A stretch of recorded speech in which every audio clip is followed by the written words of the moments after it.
We've been on this series, Stars, for this is the third week, and we've been looking a lot about how to interact with an evil culture.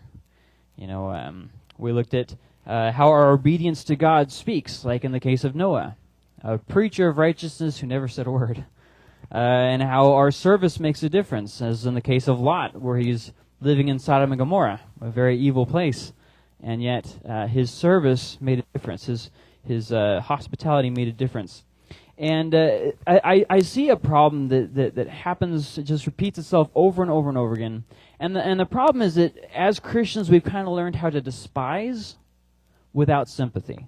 So I think one thing that happens is we forget where we came from. We forget what God saved us from. We forget who we used to be.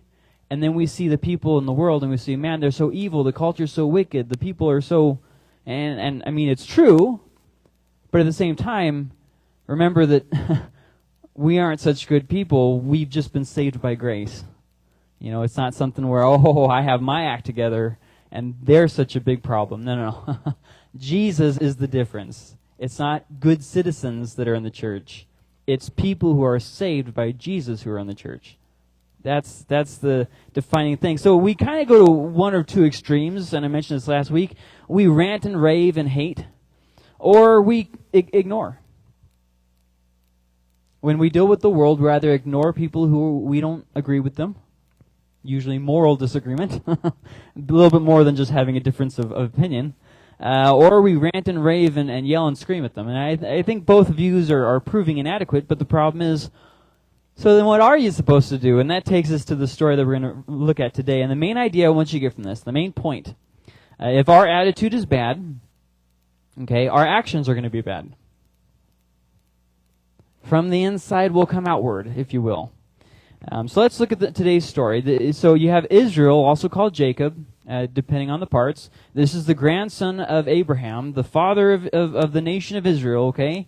And he has his daughter. She's barely mentioned. Before this, she's mentioned that he had a daughter named Dinah.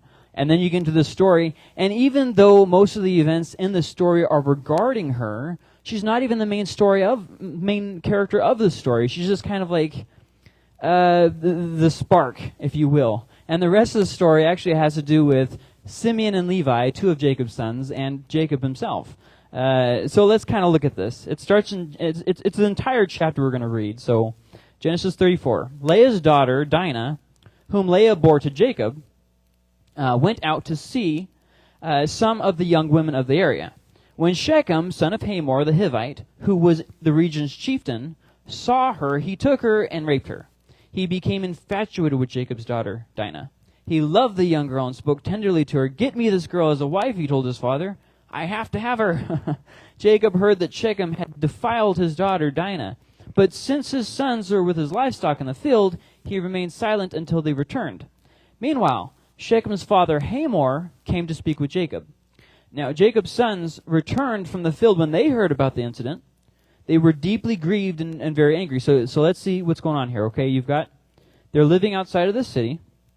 The daughter goes out, has this event that happens, and she comes back. Jacob finds out because she's there, and word starts spreading.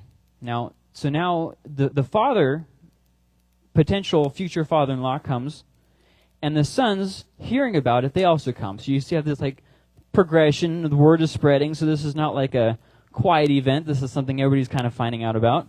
They were deeply grieved and very angry, for Shechem had committed an outrage against Israel by raping Jacob's daughter. Remember, there was no land of Israel at this time. It's a very important little detail there. And such a thing should not be done. Hamor said to Jacob's sons, "My son Shechem has his heart set on your daughter. Please give her to him as a wife. Intermarry with us. Give your daughters to us and take our daughters for yourselves. Live with us. The land is before you. Settle here, move about, and acquire property in it." Then Shechem said to Dinah's father and brothers, "Grant me this favor, and I'll give you whatever you say. Demand of me a high compensation and gift. I'll give you whatever you ask of me. Just give the girl to be my wife." That's it. But Jacob's sons answered Shechem and his father Hamor deceitfully, because he had defiled their sister Dinah. "We cannot do this thing," they said to them. Now, just keep in mind that back in these days, there was a bride price given when somebody was going to be married.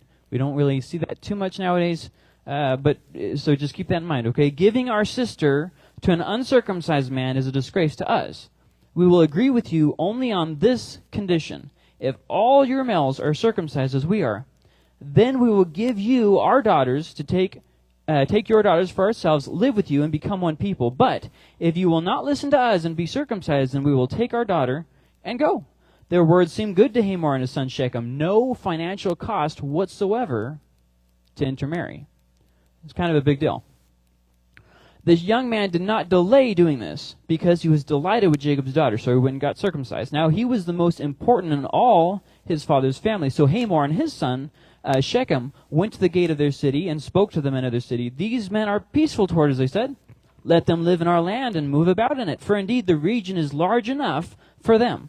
Let's take their daughters as our wives and give our daughters to them. Now remember, this kind of harkens back to the story of Abraham, where he's living with his nephew Lot, and they say the land is not big enough for the two of us. You go that way and I'll go this way. So here we have a similar event down through the generations. It's obviously a tight event, but let's move on.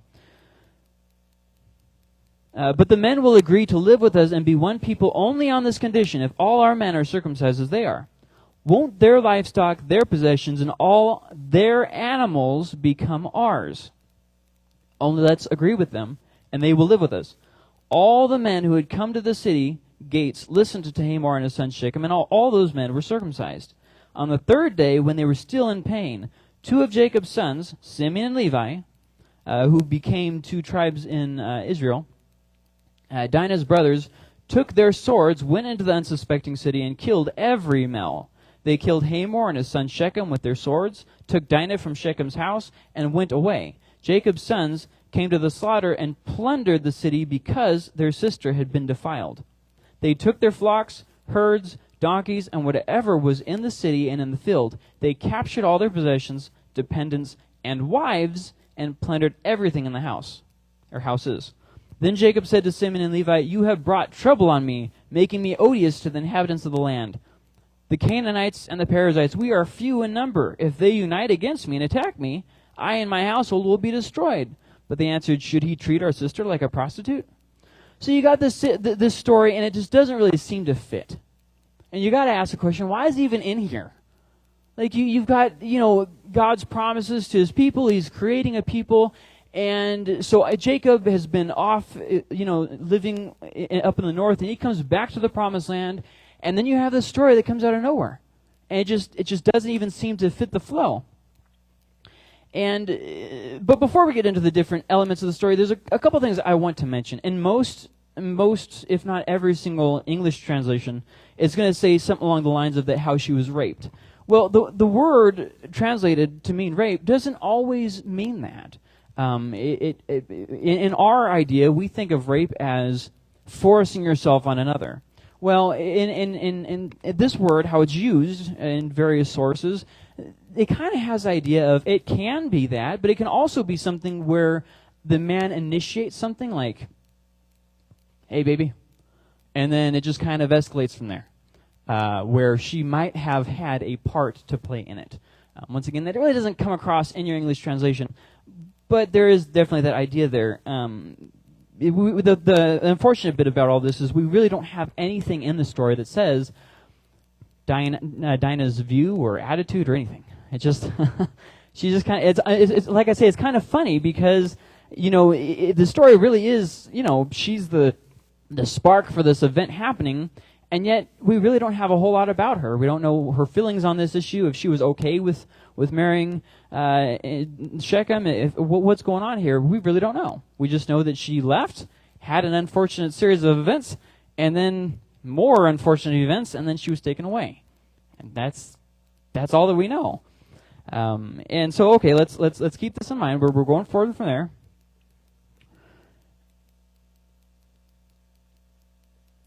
In this time, there wasn't a law of Moses. Okay, so there wasn't one uniting law for Canaan either, the area. There were a lot of different peoples there. However, there was a general unspoken rule, and that was protect the family. All the cultures shared this. which is, we looked at this last week, one of the big things about Sodom and Gomorrah. They knew, they didn't have to have Moses tell them the law. They knew this was something just wrong. And we have something very similar going on here. It's obvious that this is a bad thing that's happening. And the author even interjects that it shouldn't be done in the land of Israel before Israel was even a land. And obviously the idea here being, this is something that is very bad. And, I don't think we have to say that now, but back then this is kind of a big statement to make. And the thing is, though, you could oftentimes get away, and I'm trying to say this the right way, you could get away with marrying somebody that your parents weren't totally into. Since it was more of arranged marriages and that kind of stuff, there was kind of a loophole. And that was to go and have a relationship with the person, and then the parents were more or less obligated to have them pay the bride price, which was normally more expensive than it would have been, but still, and then you get the woman you want instead of being married off by your father. So, obviously it seems like that's something similar going on here, quite possibly. And obviously this is not the best way to meet the in-laws, but it was a practice at the time, a little loophole there. So the question becomes, though, in all this, why, oh why? Why is this even happening? What does the story have to do? Well, it's kind of a long story, and I've had to cut out a lot of it because it's just so long. You really have to read Genesis 28 all the way through about 35 or 6 to get the idea of what's happening. So I'm just going to reduce it into a much more simple, manageable piece. And that's this. First off, Jacob shouldn't have been there in the first place. He took his family to a place that he shouldn't have been. Let's go back to Genesis 28.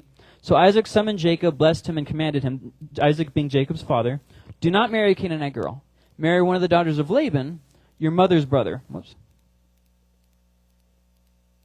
Then Jacob made a vow, if God will be with me, this is hopping down to verse 20, if God will be with me and watch over me during this journey I am making, if he provides me with food to eat and clothing to wear, and if I return safely to my father's family, then the Lord will be my God.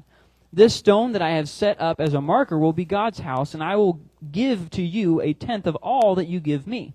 So then you hop down to chapter 31, verse 3. The Lord said to him, go back to the land of your ancestors and to your family, and I will be with you. So he goes, like his father tells him, up north. He intermarries with them. There are not Canaanites up there. So he gets around that whole stipulation, and then he gets a big family, and things don't go well with him. We read that story at the beginning of the service. Things just kind of start getting kind of tense. And so God tells him, go back to the land of your ancestors. Go back there. And he goes back. Now remember, he's made a promise that he's going to go back to a place called Bethel, not to Shechem. And so this is the game plan. God told him, okay, now's the time to go back to Bethel. So now we hop further in the story, and let's see what he says now. After Jacob came from Paddan Aram, which is the place in the north, he arrived safely at Shechem in the land of Canaan and camped in front of the city. He didn't go where he said he was going to go, and he didn't do what he said he was going to do. As far as I am aware, he never gave God the tenth either. So you see a long series of poor choices where he's kind of obeying God a little bit, but not really fully obeying God. Then you get to chapter 35. This is right after the incident that's recorded about Dinah. Chapter 35 says this, God said to Jacob, get up, go to Bethel and settle there. Build an altar there to the God who appeared to you when you fled from your brother Esau. You know how you said that you were going to do back then. And so the first things first, Jacob should not have been there in the first place. He put his entire family in jeopardy, basically because he didn't want to obey God. And as the story unfolds in chapter 35, after Dinah has had that very unfortunate series of events, you find out that they even still have household gods in their house. They still have other gods. So this is not something they've made that step. And the father led the way for the family to be led into rebellion. As men, when we lead our family into disaster, we can't be surprised that disaster comes on our family. You have to keep your household safe. You can't let whatever garbage you want in your house. I've talked to many people, and they have all kinds of different stuff in their houses that they shouldn't be, from Ouija boards to horror movies and all kinds of other stuff. And they say, it doesn't affect me. And then their kids have nightmares, and they say, well, that's something else. Well, I mean, what you let in your house, though, is what you let in your house. And Jacob had let something in his house, and his whole family paid the cost for it. It's something very much so does not go well for him. But it doesn't end there, really. You see, as you read through the story, you see that Jacob had treated God exactly like Shechem had treated Dinah. Jacob had treated God more or less like a prostitute. He said at the beginning of the story, do you remember it? He says, okay, you do this for me, and all these stipulations, and eventually, I'm going to come back eventually, and I'll fulfill this vow to you, and you're going to go ahead and be my God. If you do all these things that I ask of you. And God did do all those things, and he still didn't go to Bethel and offer the sacrifice that he said he was going to. So you see, Jacob is more or less a mirror, I guess you could say, of Shechem. The same as Shechem is doing this to Dinah so that he can get what he wants. So Jacob is doing this to God so that he can get what he wants. And when you read the whole story, you kind of see these themes kind of hopping out. And so Jacob was obviously a manipulator. He had big problems in his family because of that. He was stubborn and he was rebellious. And it came back on him from others. How he treated others, other people started treating him, from his in-laws to his family. And it affected his kids. It affected how they interacted with each other, with different things like that. It kind of blew up. It was called snowballed. And because of this event, where Simeon and Levi, Jacob's two sons, go and slaughter the whole city, because of this event, if you read later on, both Simeon and Levi lose their inheritance. They lose their inheritance because of this event. Levi only gets his inheritance back in the book of Exodus when he's the only one who supports Moses, and because of that, they were anointed as the tribe of priests, and they got an inheritance back. But besides that, Simeon never got his inheritance back, and Levi never had a tribal allotment in the land because they both lost their inheritance. But the thing is that blows me away from the story is there's a bunch of bad stuff happening. It's hard to know who was right, who was wrong, what were they supposed to have done.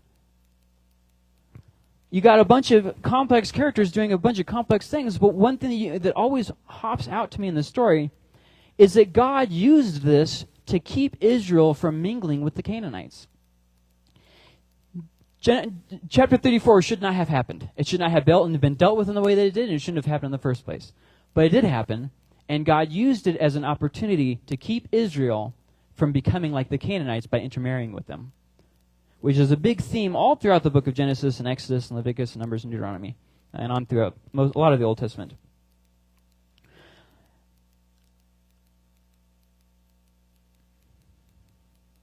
So you have a big theme in this story, is actually throughout the entire book of Genesis, there's a big theme that keeps coming up, is God's people almost becoming like the evil culture around them. Almost. You have a bunch of near misses. Throughout the whole book you have this. You have Noah, who's surrounded by a bunch of evil people, the Tower of Babel, Abraham, Isaac, Jacob, Joseph. You have all these near misses, and read through the book of Genesis and just pay attention to how many times they almost become like the Canaanites. And you're going to see this just repeating theme of how much they missed it by that much, in the words of Get Smart. And so, okay. Then you get to a little bit of a, I think it's just called irony in the story. And that's this, that the people of Shechem got circumcised, which was a mark of the covenant, just like the Israelites did, before they were killed. So they had the city get this mark of a covenant with God without actually telling them about the covenant. And then they did it as a deceptive way of just slaughtering them all, weakening their opponent, basically. Now, the circumcision, this is a commonly held view that the circumcision is of the Jews. It's not of the Jews. Circumcision existed before the law was ever given. There are a group of people, the Semitic peoples, the Ammonites, and the one with an H that I always forget. Anyways, that Israel actually came from, they practiced circumcision long before circumcision was ever given. Long before Abraham was circumcised, these people had circumcisions. This is not something invented by the Israelites. So God gives it to them and tells them, okay, now you guys are doing this practice. I want you to do this practice as a means of my covenant. Just kind of repurposed it. But for Simeon and Levi, it was a very cruel revenge. Killing an entire city, that's a little bit overkill. You know, like obviously we live in a time now when women have a lot more rights than they've ever had in human history. This is not a bad thing. However, murdering an entire city, that's a little bit over the top. You know, I mean, I can understand murdering this guy that did this. I can even understand murdering him and maybe potentially his father, depending on how that went. But murdering the entire city, like, that's a little over the top. And so Simeon and Levi, they don't get justice. They get revenge. The situation wasn't righted. They created a bigger wrong. So somebody had wronged their family, and so they go over the top and wrong the entire city. That's not justice. And so Jacob obviously reprimands them. And the thing about this story is it's so obvious what everybody wants except for Dinah. Does that ever hop out to anybody else? You've got Shechem. What did Shechem want? Shechem really liked this girl. He really wanted this girl as his own. Get me this girl. Then you have Shechem's father, Hamor. And his whole selling point is he never shows remorse for what happened to Dinah. He never oh, that's too bad. Nothing.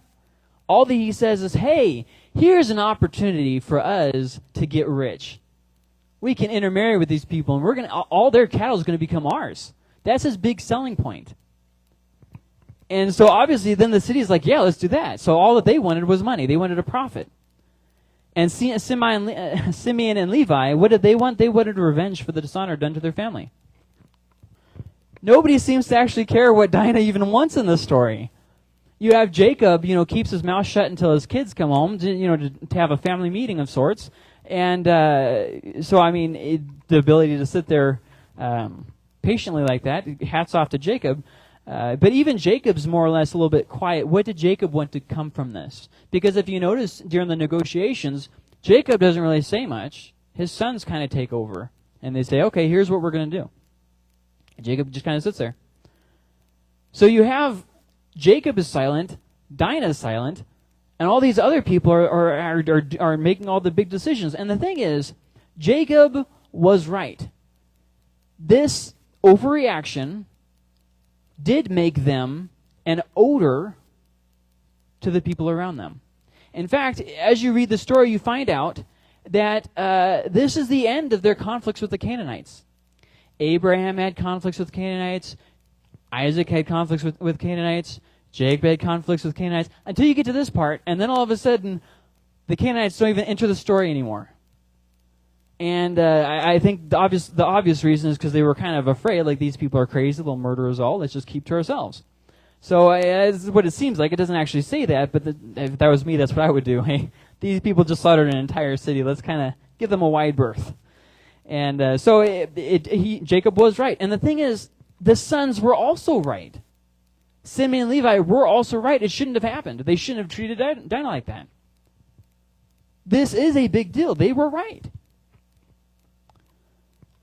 And so we're left with this big question. So what should they have done? If Jacob shouldn't have done nothing, and Simeon and Levi shouldn't have killed everybody, and Dinah maybe shouldn't have left the house, maybe, but then that's kind of a rough argument to make. Shechem shouldn't have done that to Dinah. I mean, you're making all these different people shouldn't have done what they did. So, and they shouldn't have been there in the first place. So what should they have done then? And that brings us to the dilemma. This is the same dilemma that exists for us today. Exact same dilemma. Jacob had the idea of compromise our values. And Simeon and Levi had the idea of kill them all. This is the exact same dilemma we have today. Kill or compromise. When we're dealing with our evil culture, what do? Because a bunch of things that shouldn't happen are going to happen, inevitably. It's not going to be an easy black and white situation. Most of it's going to be gray. So what do we do in those kinds of situations? This is a story with no winners. we have the exact same thing that we say. Kill them all. Let them burn in hell. Or we compromise our values. We compromise our beliefs. Don't want to offend anybody. Historically, Christians have gone to these two extremes. So what do we do? Well, obviously they could have refused the marriage. That's obvious. They didn't have to let them get married. They could have inquired of God. They didn't, but they could have inquired of God. The Canaanites showed no remorse.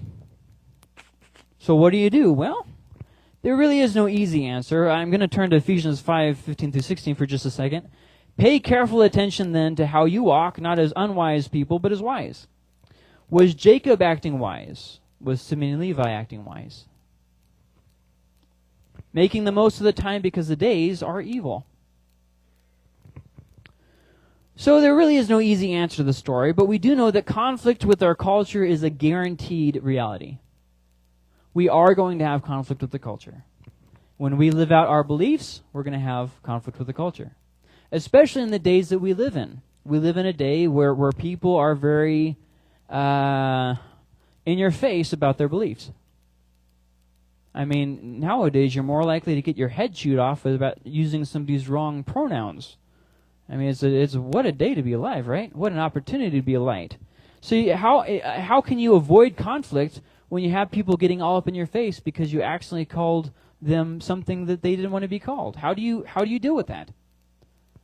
Like I say, situations with no winners. There's no clear answer, is there? What you do have is you have Scripture constantly showing you to be wise.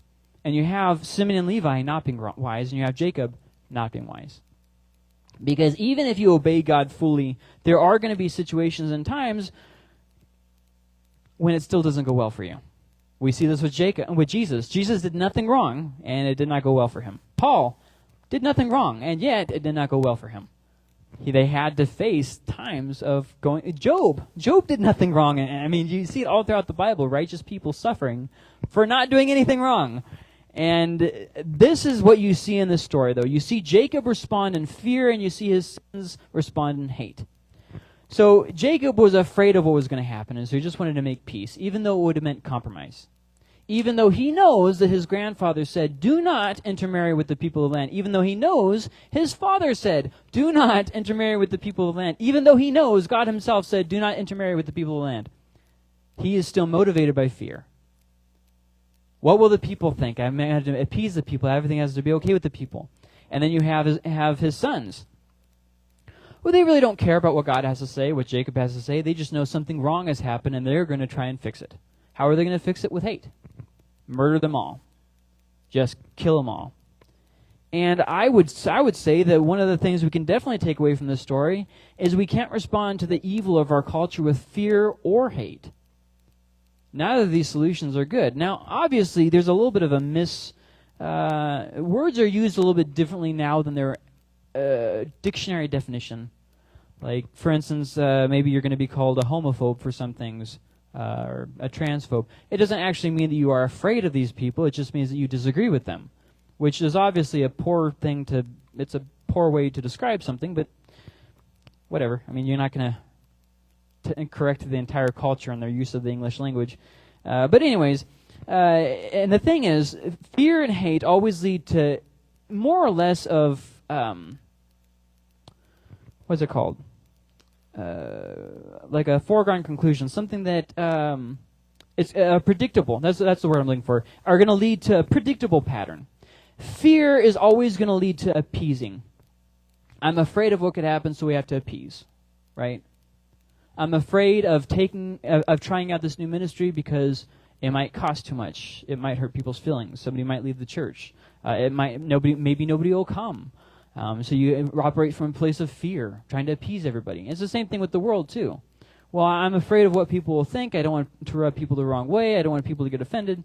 Or it also compromises. So instead of saying, this is my values, and I'm sticking with them, fear says, I'll compromise on whatever. Well, with that same thing being said, hate is kind of in some ways it's opposite to fear. Hate is apathetic. I don't really care what happens to you at all. So Simeon and Levi, they had hate, complete disdain for the people. Murdered them all even though they weren't guilty. In the same way, when we get with our culture, we have a very similar response. These people are disgusting. They shouldn't be living like that. Hate, despise. And you see this kind of repeated pattern. Hate leads to apathy, fear leads to compromise. Surely there's another way. And that takes us to, well, okay, so what can we take away from this? How can we take this story where things shouldn't have happened and there's no easy answer, and how can we take it and say, okay, this is how it applies to us? Well, the first thing that we can see from this is that God is still working. God is still working even when evil people do evil things. So you had Jacob is disobeying God, his sons are disobeying God. You know, all these different things are happening and they shouldn't be happening. And yet, God still uses these people doing bad things to keep Israel and his children from becoming like the Canaanites. So you see that God is still working even when you can't see it. I mean, you look at the picture today. You've got wars. You've got in a confused and evil culture. You've got this mess in the Middle East. All these different things happening. And it's a very scary time to be alive. It's very unsure. We don't know which way to go. We don't know which way is up. And there was a quote that was said a while ago. People keep saying it's from Edmund Burke, but I don't think it actually is. This is the quote: "The only thing necessary for the triumph of evil is for good men to do nothing." That's not true. God keeps the triumph of evil. God does, not men. It is not. The future is not in our hands. The future is in God's hands. And that's one thing you see repeatedly in the book of Genesis. People making a mess of things, God turning it for good.